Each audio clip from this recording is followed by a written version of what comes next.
มาส่งค่ะมาส่งพ่อแม่พี่น้องผู้ทำยินกูก็กูคนค่ะเมื่อในวันที่21เดือนที่4 2เหงปลาย65พอเป็นปีในเมืองไต้ก็เหง3 ปาก 84ปีอังกฤษ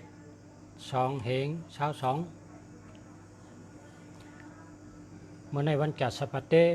เป็นวันพัดวันคู่เนาะเมื่อในวันคู่พอมาพกในเป็นวันทุนมาพกเป็นวันทุนเดินหาในวันศุกร์เป็นวันทุนวันจันทร์เป็นวันทุนมาพกในเตไตปันเต้นเจออันเสือซื้อมานะอันที่พอไม่พี่น้องเสือซื้อเสือเสียงมาเฮาไตเต้นปันนั้นมาพกไตปันกลางเหนือ7 โมงนะมาพกในยามกลางเหนือ7 โมงไตปันอันเจออันว่าเสือซื้อเสือเสียงไว้เฮาไตเต้นปันฉะนั้นเนาะมาพกไตปันเต้นโจเต้นลาบเต้นเฮเพเต้นเมียกจัตตาเต้นปารามี10 ป้าเต้นเปเจชาวสีเต้นเงินเต้นค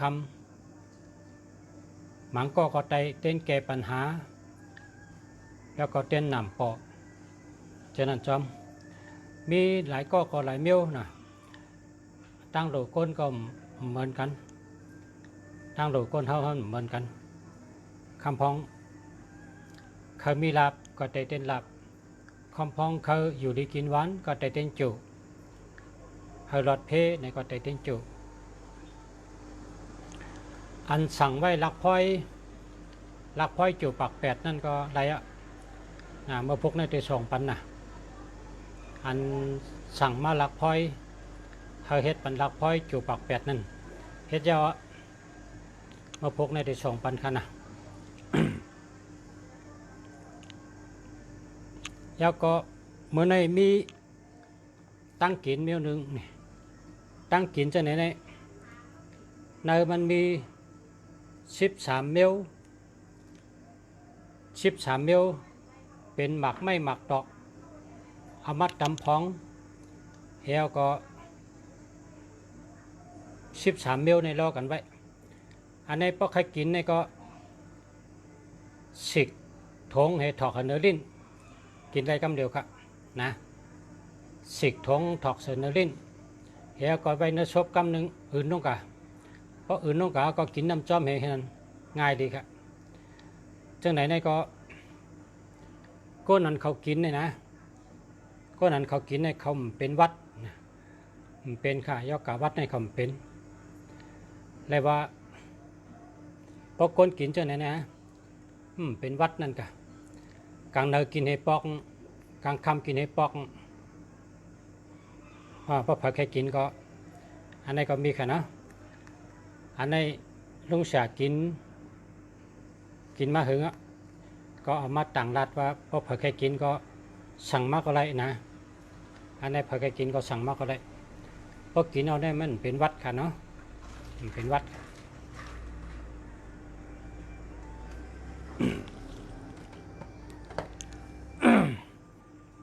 ก้อยกาเขาก็เต็มว่าคนเขาขันใน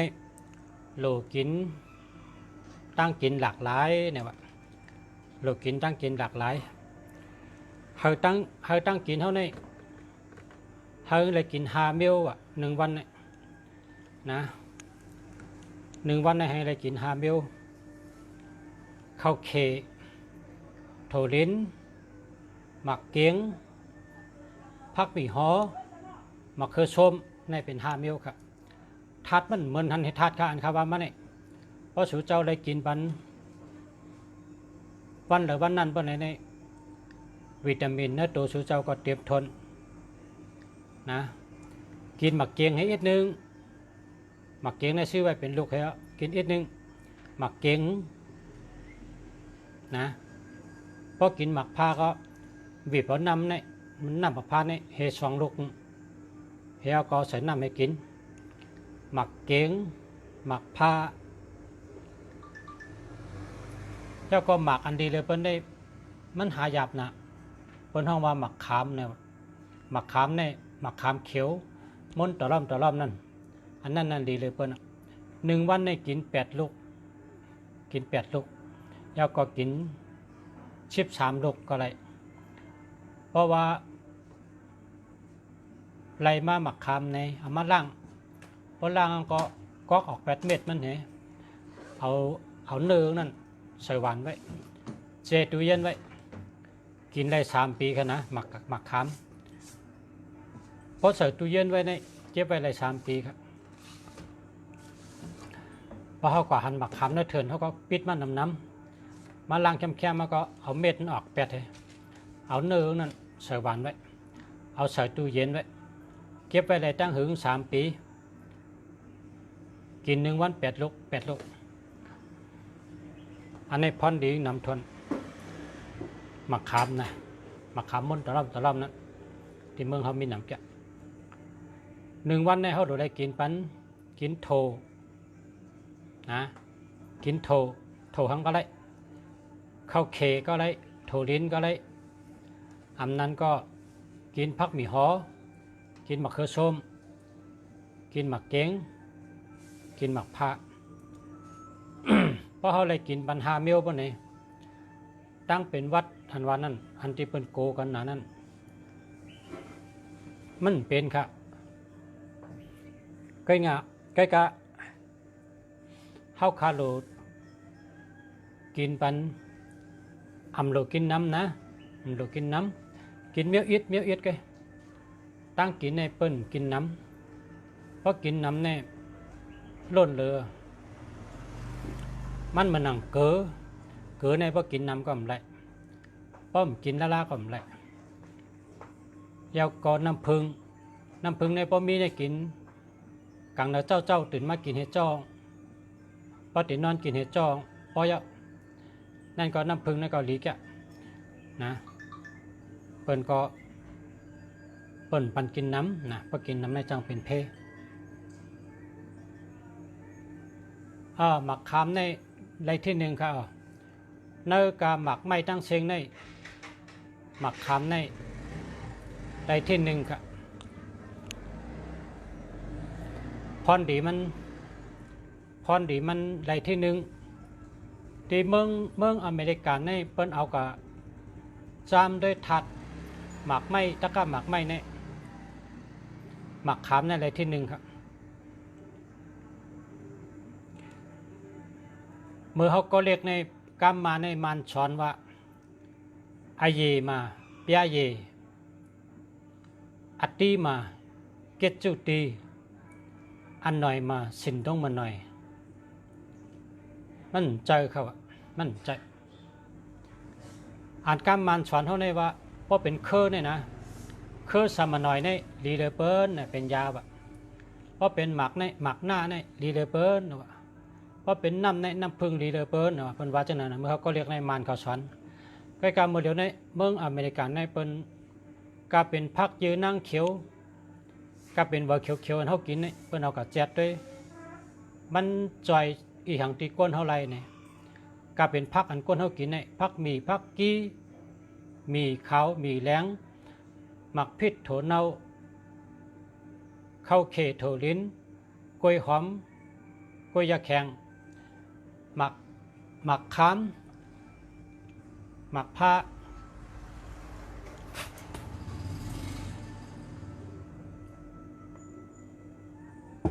หมักตะกะหมักในเปิ้นเอากับแจ๊ดด้วยทัดนะกันในอันได้ดีเลยเปิ้นได้เป็นหมักขามครับหมักขามในมือเขาอยู่ที่หัวเมืองในเมืองใต้เขาในเขาก็เลยเนื้อลอยเนาะเพราะเข้าในน่ะเข้าแห้งเลยนะอะโลหมักขามหมักต้นในวันนะครับลูกก็ลูกใหญ่นะก้อยกะหมักต้นซ้ำลูกเล็กนะซ้ำผัดบางต้นใช้ทำลูกยาวช่ำหวานค่ะเขาขาก็เลยกิน1 ปี 1 ปอกเมื่อนั้นทำหูที่ปองละว่างเป็นยาก็กะเขาเอากินเพราะอิ่มนั่นนะเพราะกินอิ่มมันก็กว่าให้เขาเพราะแกกินน้ำไม่ชอบเจียมน่ะวันไหนก็เองหูที่ปองมัน การในพอมาอยู่เมืองไทยเนี่ยจังไปพูดว่าหมักขามในการอ่ะลูกชายก็หาซื้อหลายกาดปกะเนื้อปกะเลกาดในหาด้วยหมักขามมันตั้ง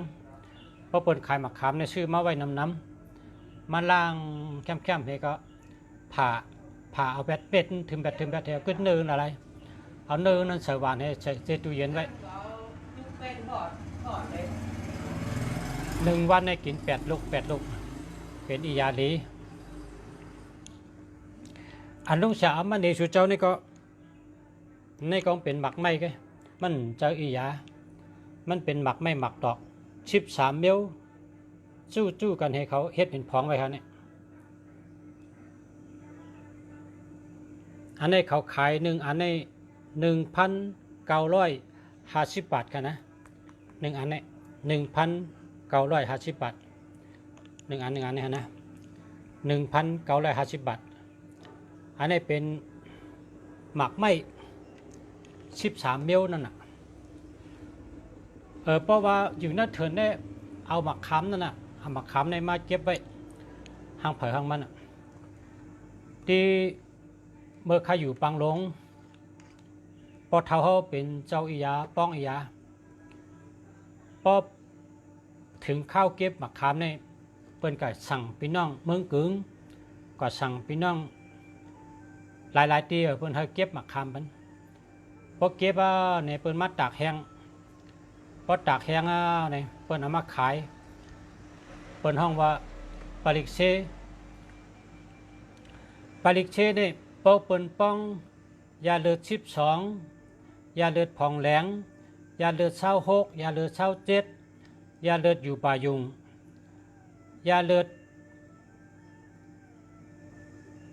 ผ่องแหลงจะไหนมันป้าหมักขามค่ะหมักขามนี่เมื่อเขาก็เรียกได้มันเป็นปลิกเชนั้นก็เป็นต้นไม้ต้นตอกก็เป็นเวอร์ไม้ก็เป็นหมักไม้อันเป็นยาในเปิ้นเอามาจู้กันไว้ก็ในเปิ้นนำปองเป็นอียานีปองว่าหมักขามก็หือน้ำชาเผือกก็หือน้ำชาแรงก็หือสมุงงาปลา1 เบี้ยวก็หือหน่อยโชก็หือเฮ็ดจังได๋เปิ้นปองเป็นอียาหมักพิษปอมก็หือพิษช่างก็หือหมักจาติโผก็หือหมอกจาติโผก็หือเปิ้นปองเป็นอียาก็การเนยยาเลือดในป้าหมักขามค่ะหมักขามในตื้นเป็นอียาก็ในพอมาฮอดเมืองในเพิ่นว่าหมักขามนี่หลีที่1เนี่ยว่าหมักตะกะหมัก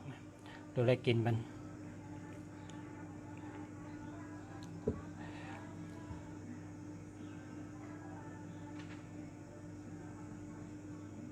กลก็เลยนอนอำรับนะพอกลก็เลยนอนอำรับปนนอนเอานั่นรับนะรับหยาบหนาเนี่ยนะเฮากินปันเมี่ยวอันขมเนี่ยนอนรับกำเดียวค่ะเหมือนจังหนังกินหมักอังคังขมนะหมักอังคังกินหมักอังคังกินยอดตำมาเมี่ยวเหล่าที่มันขมเนี่ยผักแคมขมผักขมร้อยคือขมหอยหนังกาบามาเนี่ยนอนรับกำเดียวกะเพราะว่านอนนั่นรับหนานอนรับหยาบหนาเนี่ยโปรแกรมฉลาดเนี่ยเป็นว่าถัดลมลู่นะครับเพราะว่ากรรมฉลาดเนี่ยนะเขาห้องว่าถัดลมลู่ถัดลมเนี่ยมันบ่นนำค่ะมันบ่นนำมันเจนจ้านำอำตันบ่นก็บ่นอำตันเจนจ้าก็เจนจ้าก็เปื้อบ่นน้ำนั่นน่ะถัดลมลู่ก้นอันถัดลมลู่เนี่ยนอนอำรับนานก็นานรับนอนก็ใครรับหยาบน่ะนานรับน่ะในเปิ้นห้องว่าถัดลมลู่นะก้นถัดลมลู่เพราะเผยเป็นถัดลมลู่เนี่ยกินเมี่ยนขมค่ะเหมือนจังหนังเฮากะหันที่ปังหลวงเนี่ยมันมีต้นไม้เมี่ยงครับเปิ้นห้องว่าขมลูกบัวฮักนะมันเป็นต้นไม้เขียวๆค่ะนะ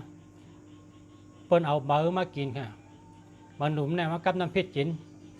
ก็ในเบอร์เก๋ในเปิ้นเอามาตักแห้งแล้วก็ขึ้นเฮ็ดน้ำเนียงกิน นอนรับดีน่ะก็ประวังขมมาอังคังขมก็ไรตัมมาก็ไร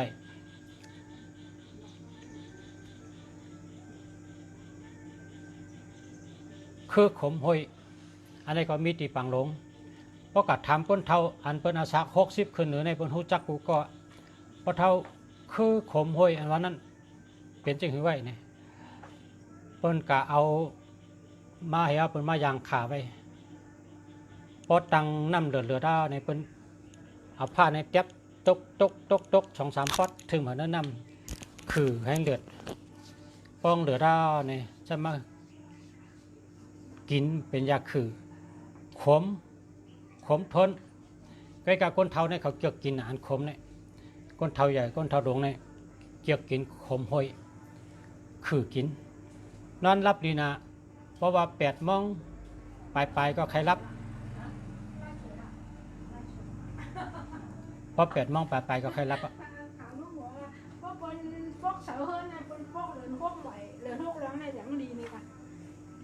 เดี๋ยวมือพกกันเลยเนาะไปง่ายๆแต่มันเร็วๆทำไปได้ของแบบไม่เดินมันพกมาค่ะอะไรกันคาว่าวันไหนดีเลยจ้ะเอาปัจจัยมาหลุนพกเลยมาบนเทียดนี่หรอว่าตัวเหลือเนี่ยเดิน500อย่างมาพกนั่นแหละมันทุนมันไปได้ป้องหรอหรือมาคอแบบมันป้อนเลยเยอะมากกว่าเลยคาว่าประมาณป้อนเหลือ6ใบเหลือ6ร้องในเป็นดี5นี่กันเยอะไปเกาหลีต้องเกาหลีให้เป็นวันทุนแกให้เป็นวันดีแกเพราะว่าป้อนเหลือ7ก็เราเป็น7นี่พาชนป่วย6 มวยตันวันจัดเตี้ยวันทุนไปวันจัดเตี้ยวันพัดแต่6ให้เป็นวันพัดยาวันเถียงก็ได้คอมแบบมันก็ด้วย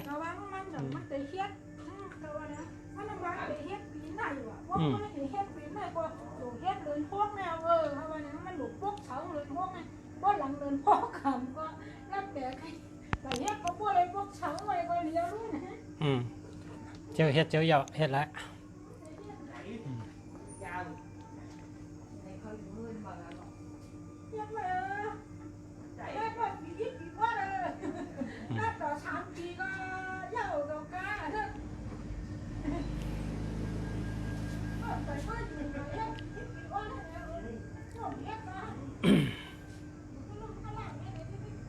พอคนถัดลมดูในถัดเลปาเนี่ยถัดลมดูในเป็นว่านอนรับนะก็ในพอกินแล้วก็ต้องสัดต้องยืงต้องกลับต้องแน่นแล้วก็พอกินแล้วก็ยืมจอมเชื้อนะอันนั้นเป็นห้องว่าถัดไพลูกำฉลาเนี่ยค่ะกำฉลาเนี่ยเขาได้รัดกำ4 ข้อถัดลมลูกนั่นรับถัดไพลูกอาจารย์เกนะถัดลิ้นลูกนักโดนักคิงอ่ำจืนอ่ำปางอ่ำแรดอ่ำเชลขั้นต้งขั้นหนึ่งนะมันเป็นทัดสีป้าลูกจังว่าเพราะเป็นก้นเป็นชู้ฉลาเนี่ยเขาได้ถามได้ว่าเป็นจังหือเขาได้ใครหู้ลองตั้งมันผางหางเป็นจังหือลองตั้งเป็นจังหือเฮียจังไกปันอียาแกงก็อันดีเลยเปิ้นนี่เป็นยาถึงยาคือกันเมื่อเร็วในชาบุญป้ายอยู่ลีในลุมผ้าเนี่ยเขาก็รัดว่ายาอันลีเลยเปิ้นนี่เป็นยาธรรมชาติเนี่ยยาถึงยาคือในลีเลยเปิ้นแล้วก็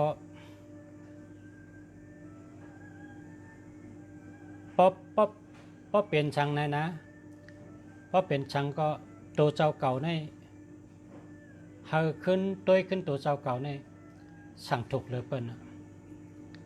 เพราะเปลี่ยนชังในเฮาตัวเก่าขึ้นลุ่มล่าขึ้นตัวเจ้าเก่าในสั่งถูกเลยเปิ้น ลีเลยเปิ้นหมออันดีเลยเปิ้นคือตัวเจ้าเก่านี่นะเพราะว่าตัวเจ้าเก่านี่โดยขึ้นตัวเจ้าเก่านะได้กินจังหือเฮิงอยู่ดีกินหวานในมันอยู่ที่เมื่อเขาได้กินนั่นนะเขาได้เลิกกินตั้งกินจังหือเขาอยู่ดีกินหวานนะมันหมอชาบุญหมออันดีเลยเปิ้นนรุมผ้าเนี่ยมันเป็นตัวเฮาขึ้นอ่ะตัวเฮาขึ้นด้วยตัวเฮาขึ้นรุมรัดตัวเฮาเนี่ยมันเป็นอันดีเลยเปิ้นเพราะเฮาได้กินทางไหนเฮาบ่นว่าจังมันได้เตอร์เคิกไปอยู่ลีจังมันได้เตอร์เคิกตัวคิงนะ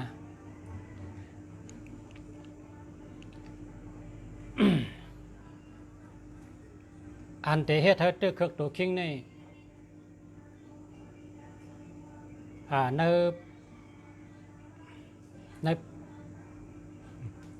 ในพี่น้องใต้เขาลูกชาติย้อนลัดนี่ลองตั้งหนองตะพี่น้องใต้อันขาหันขายินนี่นะ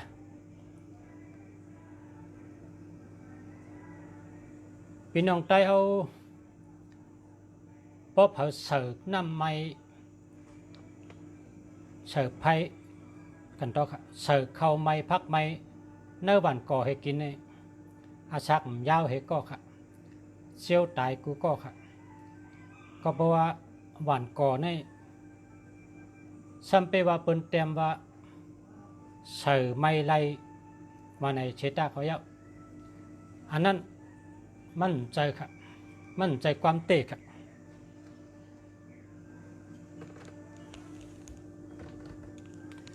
มั่นใจความเตะค่ะเพราะว่าเสียบุญเขาพายุดีเขาที่เมืองสหรัฐอเมริกาเนี่ยเพิ่นออกมาลัดว่ามันมีหวานเกาะทงเกาะอันเสริมไม่ได้เนี่ยมันมีเขาเตรียมว่าอันนี้เสริมไม่เลยเนี่ยมั่นใจเถอะสังว่ามันไม่ตันเอาโป่งไว้ให้หึงตันอุ่นมอกอุ่นเนี่ยเต้งแต่ไรอยู่แต่ว่าป้องตึกเลือดให้ตักใส่กำเดียวได้มันไรค่ะมันเตะออก สารที่เนื้อก่อเนี่ยป้องออกมันเตะเข้ากับเนื้อน้ำไม้ป้องเข้ากับเนื้อน้ำไม้เนี่ยก้นเขาในกินเนี่ยช่ำเข้ากับเนื้อเลือดเป็นกินสะเหตุตายมันอาชักยาวครับหวานเกาะก๊อกเกาะพอมีพี่น้องเขาอย่าไปเจอแล้วล่ะพอเจอนี่หรือเลยเจอก๊อกเกาะจะเป็นก๊อกแก้วเป็นก๊อกแก้วพอเป็นก๊อกเล็กก๊อกต้องในแห้งแหลมลาดาเนี่ยพอเป็นก๊อกเล็กก๊อกต้องในพอเสิร์ฟน้ำหมักผ้าพอเสิร์ฟกินน้ำหมักผ้านี่พอเสิร์ฟให้ได้กินกำเดียวในไรอยู่ก็การพอเสิร์ฟให้ไว้5 เมตร 10 เมตรปนในหมักผ้านี่แต่ก็ครบเนื้อเล็กเนื้อตองนั่นเหี่ยวแล้วเป็นยอกาเหมือนกันก๊อกเล็กก๊อกตองก็อันแนะนำในเป็นก๊อกแก้วเพราะเป็นก๊อกน้ำนะอันนั้นก็เต็บไม่ปกไม่บ้องเฮ็ดก๊อกไม่เสิร์ฟกินอันนี้ปอดลัดเพลเลยเปิ้นเป็นเจ้าก็กินไม่ถูกกินเจ้าไม่ลัดเพลเลยเปิ้นหวานข้าวหวานพักเป็นไม่ลัดเพลเลยเปิ้นกวยกะพอเป็นก่อเนี่ยเป็นเพนะหวานก่อก๊อกก่ออย่าไปเจอแล้วล่ะเยาวก่อที่เมืองราชานะเมืองราชาได้เป็นเมืองหลวงไมโครเวฟอันอุ่นอาหารเนี่ยเพราะอาหารเนี่ยเป็นโหลได้อุ่นให้กินเนี่ยนะเป็นอุ่น5 นาที5 เมตรเฮียก็กินนั่นอันนี้ก็แค้นอยู่กะก็พอเอาเนื้อรีบๆใส่เข้ากะเฮียเฮ็ดถึงชุกเนื้อไมโครเวฟนี่ อันนี้ก็เป็นยอกาค่ะที่ในเมืองราชาเนี่ยเขาตื้นปันขายเครื่องไมโครเวฟตั้งเมืองค่ะปันขายตั้งหลงอันเฮ็ดมานอกเมืองมาขายกำไรอันเฮ็ดออกในเมืองเขาขายในเมืองเขากำไรปันเจ้าปันขายค่ะเมืองราชาเนี่ยอันไมโครเวฟในก็มีเป็นเอฟเป็นตู้เป็นตึกแกก็เปิ้นเอาพักใส่ข้าวเขียวก็อุ่นกินนะเพราะอุ่นมอก5 มื้อเต็งก็ไรแกก็เพราะเอามาใส่ข้าวเฮ็ดไถตองเพราะสุกนั้นแต่ดีแล้วล่ะเป็นยอกาเหมือนกันกะนะให้พ่อแม่พี่น้องเขาฮู้ไว้เย้าก็คนเฮ็ดก่อสร้างอันที่นอกเพดานเมนะนอกเพดานเมเนี่ยเราได้ใช้เราได้เอาแผ่นมาปกซบปกหน้าให้เอาจังไก่นอกนะเพราะเดี๋ยวนอกเพดานเมนะเพราะว่าก้นนอกเพดานเมเนี่ยพอหึงมาเนี่ยเป็นยอกาที่ปอดใช้ได้ตายนำไหนอะก็นั่นแหละพอเผยที่นอกเพดานเมเนี่ยเปิดเอาแผ่นมาปกกองกูหลังปกซบให้เอาจังไก่นอกมันจะเลยรอดเพนะ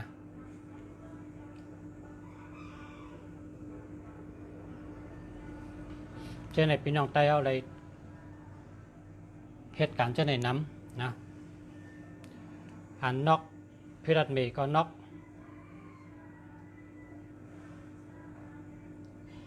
ยาก่ออันเจ้าก็ก่อวันก่อเจ้าในอย่าไปเจอละมันเป็นเพเป็นยอกะเฮาเจ้าวันอันที่ใจเกาะอันที่ใจเกาะนะก๊อกเกาะวันเกาะอย่าไปเจอละป้อมนั้นก็เจอไม่เนี่ยให้เจอเขนั่นน่ะเขนี่ได้ไม่ถูกเขานั่นหลัดเพเลยเปิ้ลไม่ถูกเขาเนี่ยเป็นไม่กันนะพอกินยาก็กระต้มน้ำไม่ช้ำแทงเมี้ยวนึงในตัวเหลียวในเป็นเจอนำนั่นเนี่ยกับตัวเหลียวในเป็นเจอนำนั่นเนี่ยน้ำยาล้างมือ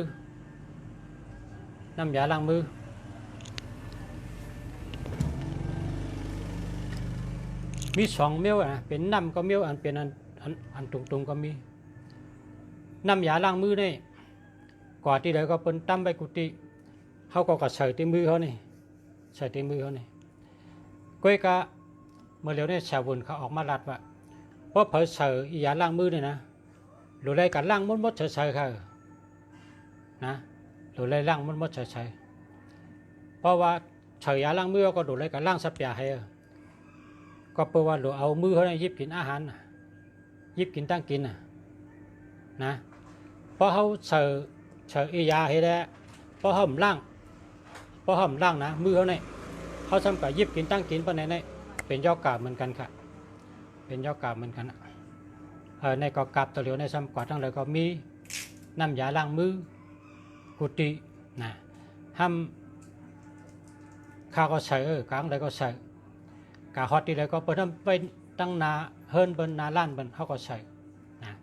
ก็กาพอใส่เอาในก็พอมาฮอตเฮิร์นก็เขาก็ล่างสับยาเข้มป้อมไปได้ล่างอย่าไปเอามือเขาก็ยิบตั้งกินเทมาใส่ซบละนะอันน้ำยาล้างมือเนี่ยอันนี้ก็เป็นยอกาเป็นยอกาเลยเช่นนี้ละ เมื่อเร็วในพอห้อมมออยู่นะอาชักเนี่ยยาวเลยเพราะว่าก้นเฮ็ดมันเฮ็ดออกมาติ๊กก้นเฮ็ดมันเฮ็ดออกมาติ๊กยาวก็โดนไล่ขายกันห้ามก้นนั้นเจ้าตื้อในห้ามป้อมหูตันเขาเนี่ยป้อมหูตันเขาเนี่ยไล่ขามตามมันยาวก็ก้นชื่อก้าเหมอครับก้นนั้นชื่อก้าเหมอ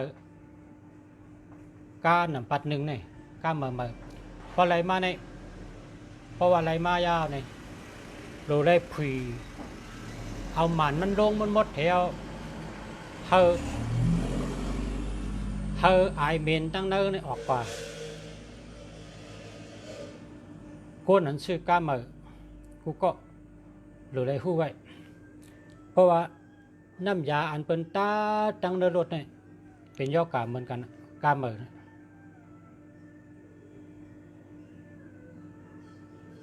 เพราะว่าชื่อกาเหมือนก็รู้เพราะเขาก่อนอะไรเนี่ยเขารู้เอาหมันลงเห็นอะไรให้รวมในเข้าไรในกาเหี่ยวจังไคหอกกำใน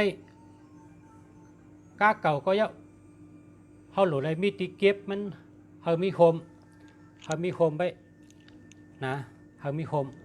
เขามีสึ่งเก็บเนื้อสึ่งเก็บเนื้อโฮมอันในหลอดเพเพราะว่ากาเขาเนี่ยมีสึ่งมีตีเก็บไปเนี่ยเพราะกาในอะไรตากแดดตั้งวันตั้งคืนนะกาอันตากแดดนั่นคำไปว่าเก่าก็เยอะเพราะกวนทำกับเขาห่อเหี่ยวก็ทำปืดช้ำปิกมันลงไว้ปะไหนปิกหมันไว้ปะไหนเป็นยอกาบเหมือนกันเพราะว่ากาเก่าก็เยอะเพราะเขาตากแดดไว้ตั้งวันนะเพราะเขาเตะกับเขาเขาก็เอาหมันมันลงให้ก็เขารวมตั้งดอกในอะไรเขากับล่างเนื้อกงกานั่นออกเป็นมันหมดเลยจ่องไก่ห่อจ่องไก่กว่าเท่านั้นนะที่รัดเพแล้วก็น้ำกินอันใส่ไว้ในกาเนี่ยป้องใส่ไว้หึงเอาเนี่ยกินไรเป็นยอกานั่นก็น้ำกินเนี่ยใส่ไว้ในกามไร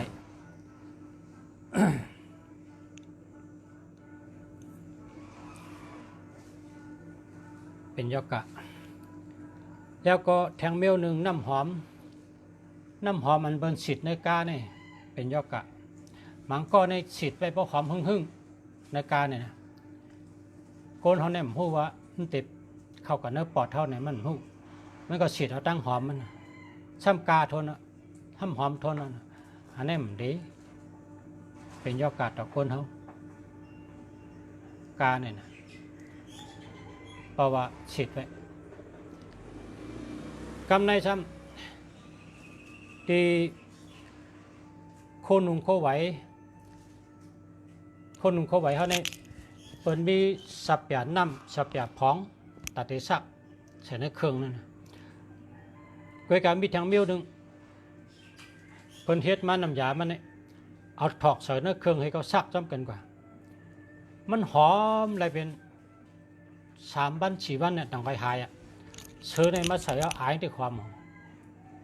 นั่นนะอายหอมอันนั้นนี่ก็เป็นเตือนสติมาเป็นปันสติว่าเป็นยอกาได้ก็แปลว่าหอมป่นนั่นหอมป่นก็ในพอมีพี่น้องเจออันไตเต้นหอมเนี่ยนะเจอไตเต้นหอมเนี่ยเพราะไตเต้นหอมนี่พอเขาก็ยิบเต้นหอมนี่กติการเต้นหอมนั้นมันเตะแรงไว้จับมือเขาไว้อันนั้นนะเป็นยอกาเหมือนกันพอเขาใครแต่เต้นหอมนี่เขาหลวเอาโถงในมาซุบมือเขาไว้เขายิบเต้นหอมแล้วก็ไตนะพอแต่ก็เอาถงมือในเปียดป้อมนั้นก็ชุบถงให้ใกล้กับสังวังโกงยาตีมือเนี่ยอันแรงนะตีการนั่นตีแรงนั้นเพราะวังโกงยาตีมือป้อไหนเฮาเน็ตก็เอาสับแปดล่างคำเดียวป้อมล่างในเนี่ยมันติดซึมเขาก่อนเนื้อตัวก้นเขาว่านั้นอันตีแรงมันนะเต้นหอมในพอมีตีไตในหลุดไตตีอันร่วมผุยออกกัดตั้งนอกขึ้นได้เฮาอายออกกัดนอกขึ้นหนึ่งนะเพราะว่าห้องแล้วอ่ำไรร่วมปะเนี่ยมันหลุดไตเต้นหอมเพราะว่าอายเต้นหอมเนี่ยเฮ็ดให้เป็นยอกะนะตีอันเต้นหอมมันไพ่ไม้ลงกันนั่นนะอายเต้นหอมเนี่ยก็เป็นยอกะอะไรก็เพราะฉะนั้นแหละพี่น้องไตเขาก็หลุดคู่ไว้มันก็แค่ฉันเราก็กินเสด็จก็กินจำเป็นยอกาอะไรนี่ก็เปิดว่าลองอยู่ลองเช่าเขาพิมพ์หอมเขามันเป็นมา ซ้ำแทงหมอเข้าหมอพักนะหมอเข้าหมอพักในพอซื้อมาเหม่อในมันมีห้อยสังหงไรเจ้าไรก็กะเมื่อเราได้มีห้อยขีดน้ำยาอันเปิ้นเคิบไว้นั่นเพราะมันหลอกก่อเหตุตีๆปะเนี่ยเอาแปดกำเดียวค่ะเพราะว่าอ่ำแปดปะเนี่ยเพราะตึกหุงเขาหุงพักเล่งกันหนูปะเนี่ยได้เป็นยอกกายามันแต่เชิงนำทนอ่ะนะหมอเขาหมอพักอันเปิ้นเฮ็ดมากับตัวเดียวเนี่ยเปิ้นเจอไผ่ผ้าเปิ้นเจอแก๊สเนี่ยเปิ้นเฮ็ดมาเนี่ยป้องตึกเมือเจออะไรอยู่ก็เมื่อเรามันมีห้อยแตกห้อยขีดเจ้าไหนนะเอาแปดกำเดียวอ่ะอย่าไปเจอแทงละเพราะเจอในหุงข้าวหุงพักกินจุกันเฮเป็นยอกาอะไรค่ะเป็นยอกาอะไรก็เพราะฉะนั้นแหละอันจังเปิ้นว่าจังเปิ้นรัดว่าศาลาอันเสียบุญเนี่ยอันดีเลยเปิ้นนี่เป็นตัวเจ้าเก่านี่แหละโลเลยขึ้นตัวขึ้นตัวเจ้าเก่าลุ่มลาขึ้นตัวเจ้าเก่าลองกินลองย่ำลองนุ่งลองไหวลองเฮ็ดลองสร้างในพอเขามีสติพอเขามีสมาธิเขาขึ้นตัวเหตุจังก็กินตัวเหตุจังก็เฮ็ดวนเหตุจังก็เฮ็ดวนเหตุจังก็กินวนตัวเจนจาตัวตั้งสติตั้งสมาธิมีปัญญาตัวตั้งกินเจ้าเก่าด้วยลองอยู่เจ้าเก่าลองนุ่งเจ้าเก่าเพราะตัวเจ้าเก่าขึ้นด้วยเจ้าเก่าในมันรีเลยเปิ้นนะมันรีเลยเปิ้น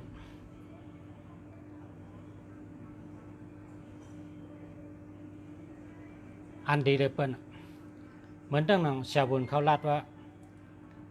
ก้นเป็นยอกากินชาเนี่ยตัดยอดยาเนี่ยนะโลปึงธรรมชาติก้อยว่าธรรมชาติอันว่านั้นเขากินหมักขามกินหมักเขือส้ม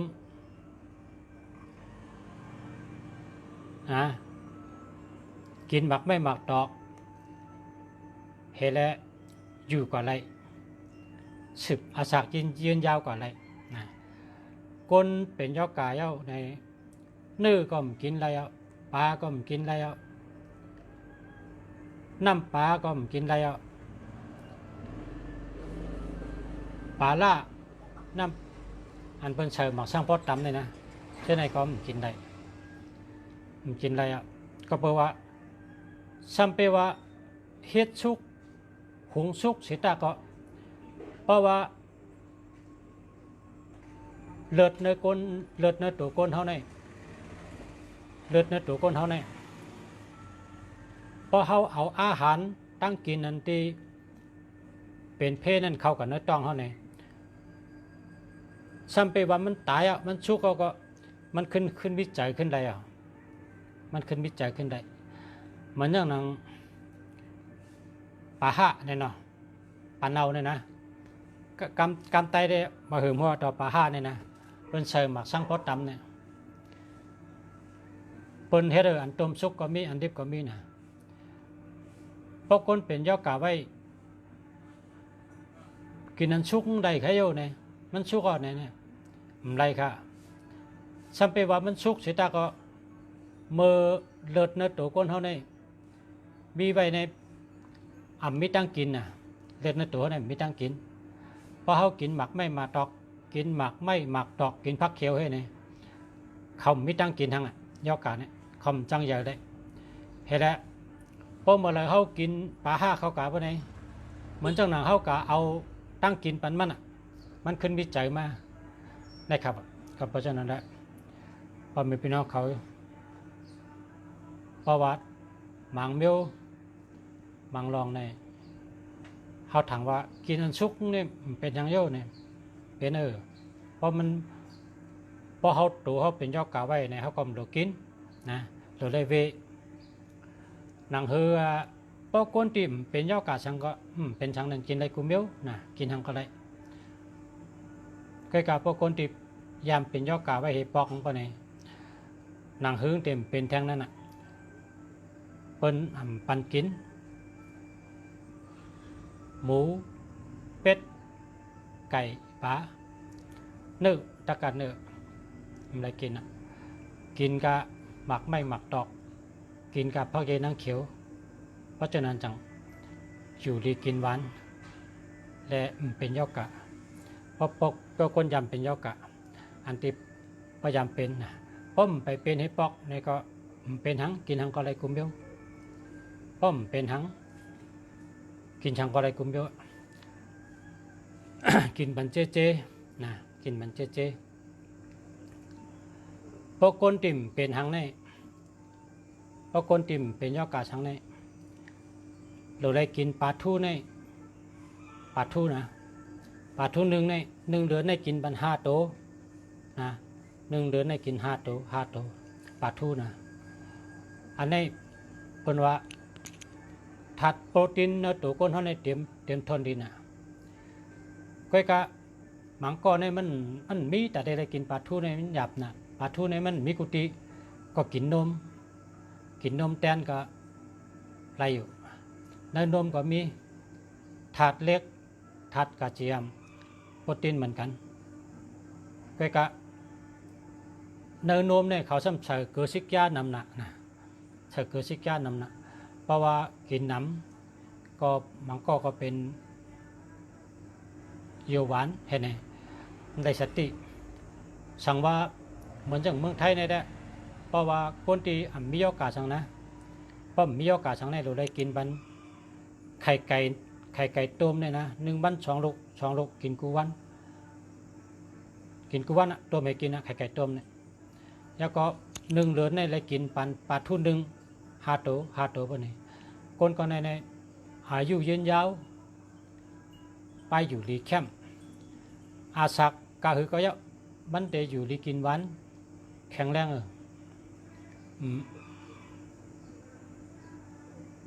อ่ำอ้นนะอ่ำอ้นไปอยู่ลีแคมอยู่ลีมีแห้งสัมไปวัดเท่าก็อยู่ลีมีแห้งอันนี้ก็เป็นชาวบ้านเขาแนะนำลอกลายกินเพราะเคยเป็นคนสั่งว่ามีโอกาสสั่งนะไข่ไก่ต้มในต้มกิน1 วัน 2 ลูกต้มกินนะต้มชุกเขาก็กินกันเนี่ยวัน 2 ลูก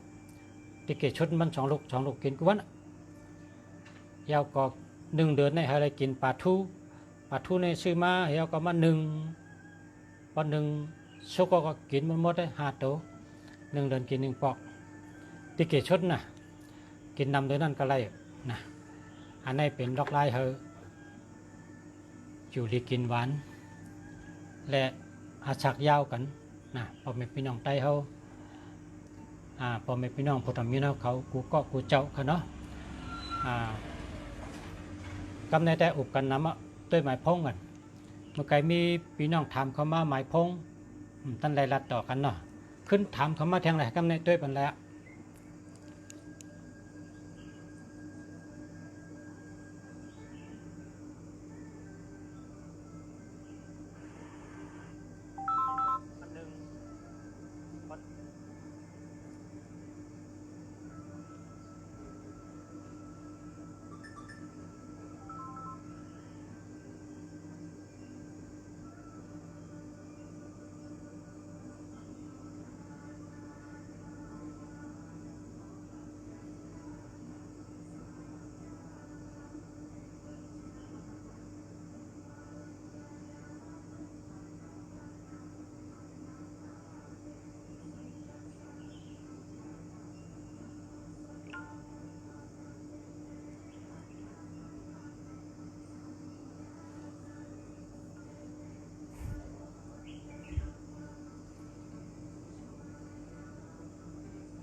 ลัก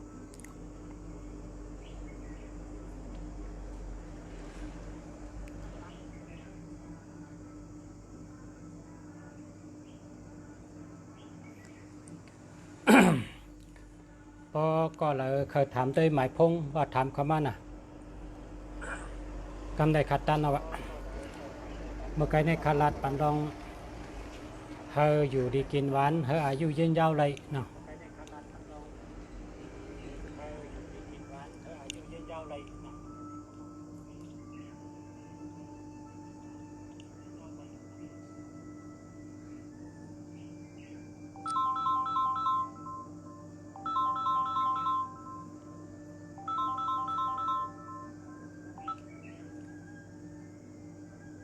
ฮัลโหล มาชมค่ะป้อถ่ายทอดสดอยู่ถ่ายทอดสดอยู่ค่ะค่ะใครจุดด้วยถ่ายทอดสดอยู่ได้ไปต่างห้ามีขาขิงอะไรล่ะห้ามดีว่าครับด้วยอะไรทันเปิ้นยินนักกำพาเนี่ยนึงด้วยตัวเดียวในมีน้าสายอยู่เนี่ยยินดังดุมผ้าทำมกเข้าแม่ล่าสุดค่ะทำอยู่ทำมกเข้าค่ะเทศนาโคโป๊ด้วยถึงวันนั้นค่ะคำกระตุ้ยพัน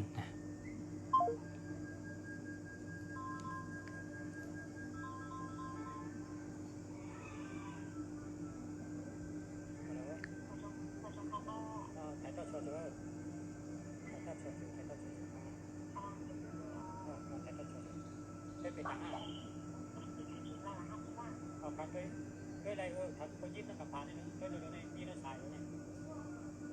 ยินดังดุมผ้าทำมกเข้าแม่ล่าสุดค่ะทำอยู่ทำมกเข้าเทศนาโคโป๊ด้วยถึงวันนั้น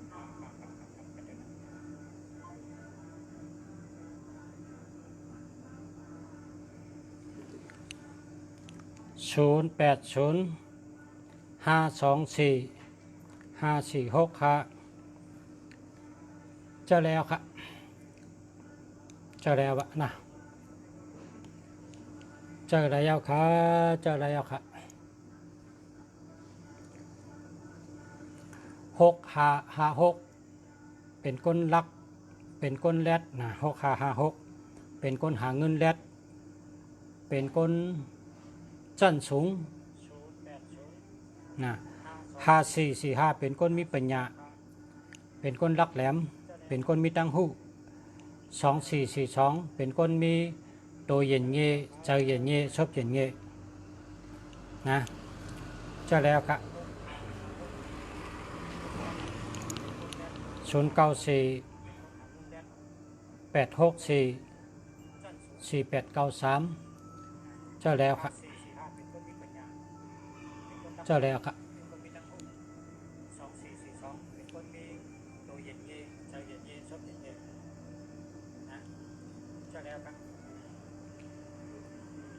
6556ในป่นตั้งผ่านวะเพราะเผยมี6556ในป่นตั้งผ่านตื้นพานะในวะเพราะเผยมี5665ในตื้นพานะ6556ในป่นตั้งผ่านเพราะเผยมี6556ในป่นตั้งผ่านตื้นพานะในวะในปั๊บผักอะไรจะเปิดเงินจะประคำก็สั่งมาน่ะจะเปิดเงินจะประคำมีปลาสายหอยงำเดียวครับหอยคอค่ะเนาะเนี่ยครับสายหอยคออะไรจะเปิดเงินจะประคำน่ะนี่มีปลาสายหอยงำเดียวครับในเป็นต้องเหลืองครับเนี่ยต้องเหลืองอันนี้เป็นต้องขาวอันนี้ก็เป็นต้องขาวเป็นต้องขาวเนี่ยต้องเหลืองอันนี้เป็นต้องขาวต้องเหลืองก็มีต้องขาวก็มีต้องหลำก็มีจับปลาเงินจับปลาคำพอเขาสองจับตัวหอยคอไว้กวนแล้วก็รอดกัดถางเจ้านะรอดกัดถางเจ้ากูนายกูคำปะไหนเขาเตอยู่ดีกินหวานแล้วก็รอดเพกว่าทั้งเลยก็รอดเพอยู่ที่ใดก็รอดเพเหตุการณ์ทางก็รอดเพแล้วก็เปิดเฮ็ดไปเอาก้าก็เตอไรเปิดเฮ็ดไปเอาก้าโตสู่มิกษาก็เตอเขาไรกว่าเถินก็คือผีก็หลอกเพศก็หลอกเพื่อก็หลอกเพราะว่าป อหอยไว้จะเปิดเงินจะประคำในอยู่ดีกินหวานแล้วก็รัดเพแล้วก็มีเงินง่ายนะ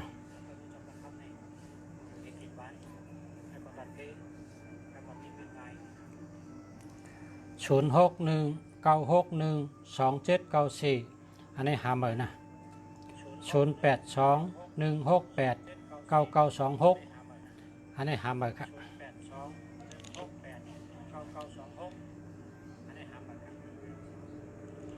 1221ในเปิ้นจังกว่าตั้งไรก็เปิ้นจังก็อยู่จำก็เปิ้นจังก็เทคพาราเลเฮ็ดก็พาราอยู่จำก็เปิ้นจังก้นจังนำหนา12ใน2112ในก้นจังนำหนา099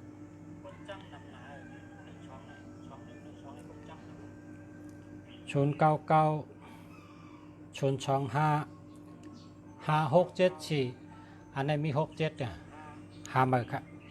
6776ในเปิ้นเจ้านะ6776ในเปิ้นว่าไม่ลง6776ในเปิ้นว่า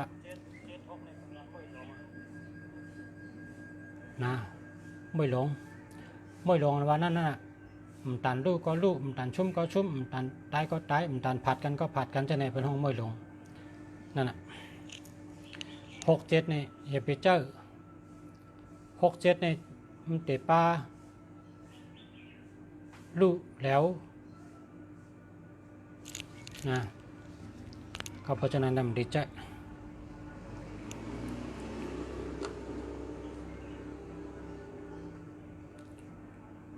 0619615948อันนี้ดีครับ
0902261563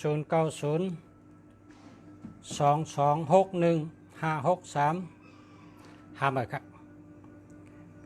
0951162822เจอแล้วครับ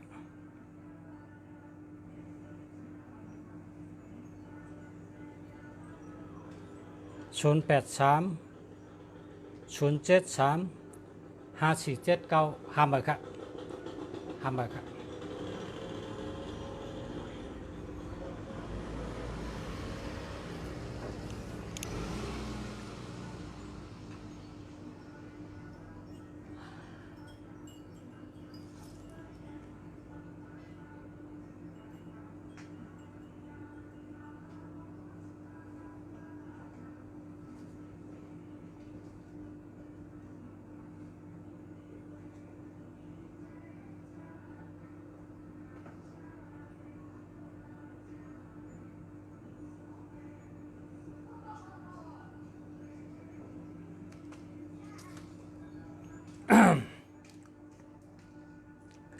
อัน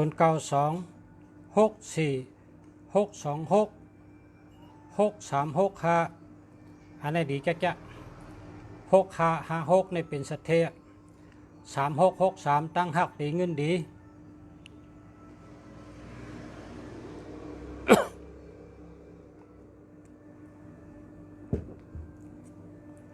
3663ในตั้งหักดีเงินดี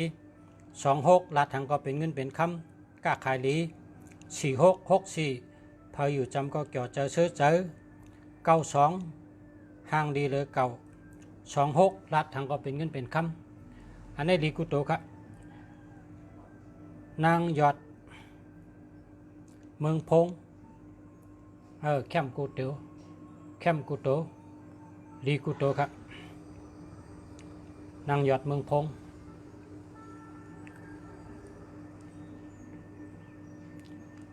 0949839528เจอแล้วครับ0626788705หามาครับ0943598044หามาครับ094554502299หามาครับ0990823435หามาครับ0911838796หามาครับ0841485792อันนี้เดียว0616945853อันนี้ก็ดีครับดีทั้งสองอันนะ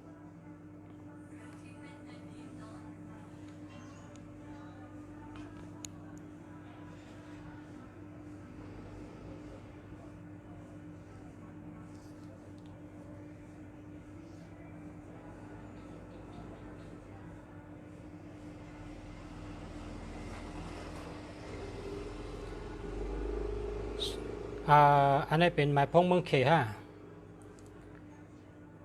หมายพงเมืองเขฮะใน1063627564เนี่ยหมายพงเมืองเหรอ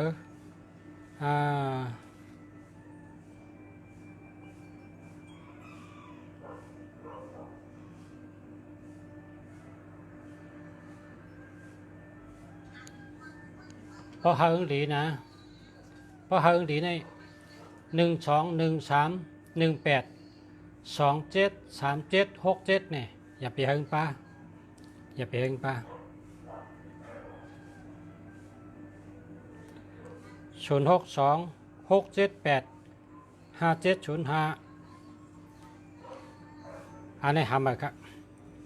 0966802290หามาครับ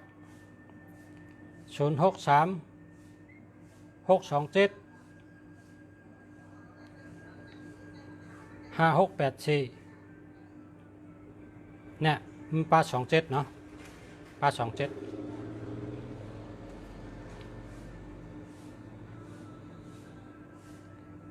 พออันดีอันวางได้27นี่มันปลา273767เป็นเอานะ0914438685อันนี้เดียว0914438685อันนี้เดียว0994879952อันนี้ก็เดียว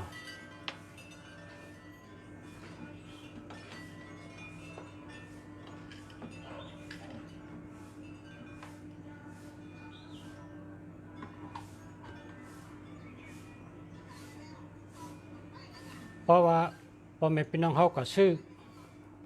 หมายพงเหมือนะอย่าไปถามเปิ้นอย่าไปรัดต่อเปิ้น hơi tôi hăng quý anh đỡ kém anh đỡ đi này tôi hăng quýเพราะว่าศูนย์มันให้มีตัวเร็วแกศูนย์ให้มีตัวเร็วและ12 13 18 27 37 67นี่เพราะมันมีอยู่นั่นนะอย่าไปซื้อนะอย่าไปเอาเปิ้นปันได้ก็อย่าไปเอาซื้อก็อย่าไปซื้อ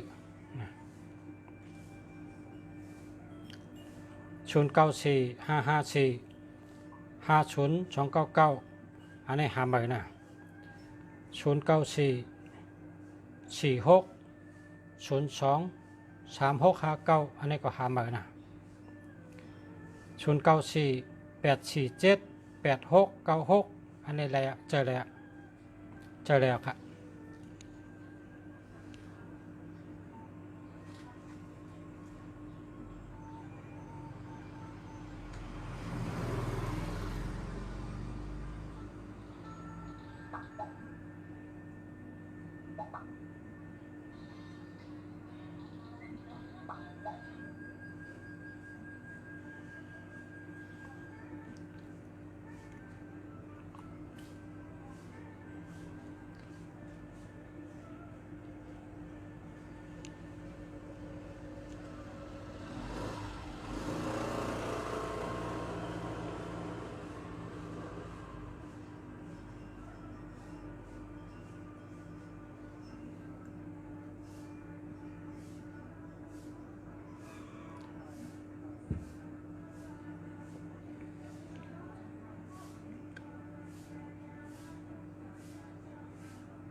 0957452824อันนี้เหลียวดีเด็ดๆครับ0618873307อันนี้หามาครับ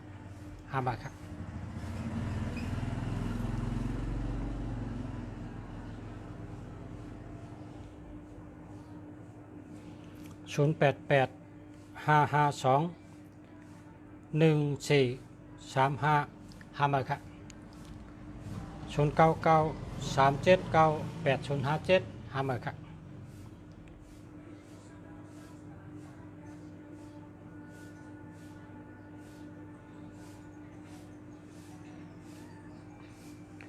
0824281876ในหามาครับนะ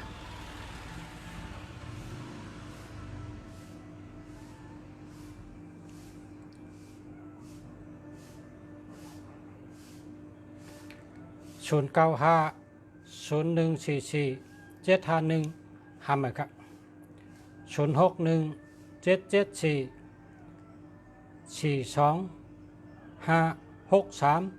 อันนี้เจอแล้วครับเรียก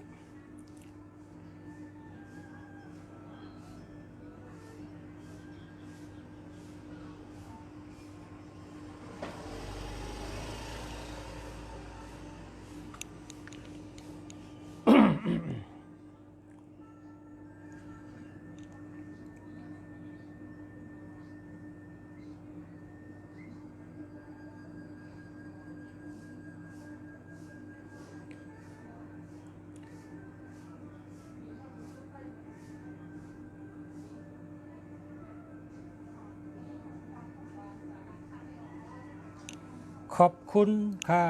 ขอบคุณค่ะก็แล้วนะ0660391155หามาครับ